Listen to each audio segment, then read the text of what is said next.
Avez-vous déjà observé la multitude de détails sur la façade de la cathédrale de Strasbourg? Des milliers de personnages ainsi que des remarquables éléments architecturaux ornent l'édifice.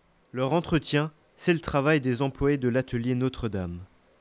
La quinzaine d'artisans s'attellent ici dans des conditions un peu différentes de celles d'origine.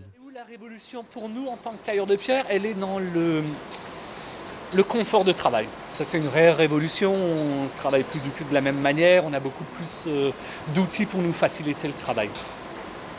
En quoi moi je fais mon travail mieux que ceux du Moyen-Âge? Alors là, j'ai pas la réponse. Je pense pas qu'on travaille beaucoup mieux.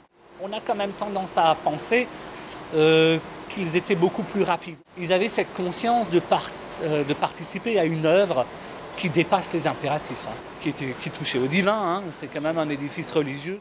Notre métier à nous aujourd'hui, il est tellement différent dans le sens aussi où, là j'ai taillé sur cette façade du transept un dé du 16e. Moi, je dois être en capacité de passer sur des éléments du 13e, du 16e, du 18e, connaître tous les outillages qui y sont liés.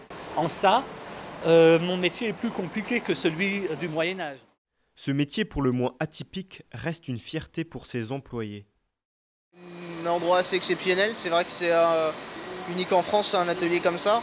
Donc on est toujours impressionné de pouvoir voir la méthode de travail et puis le savoir-faire aussi.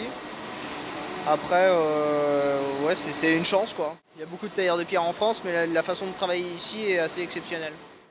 Le prochain grand chantier qui attend l'œuvre Notre-Dame est la rénovation de la plateforme de la cathédrale. Début des travaux prévus en octobre prochain.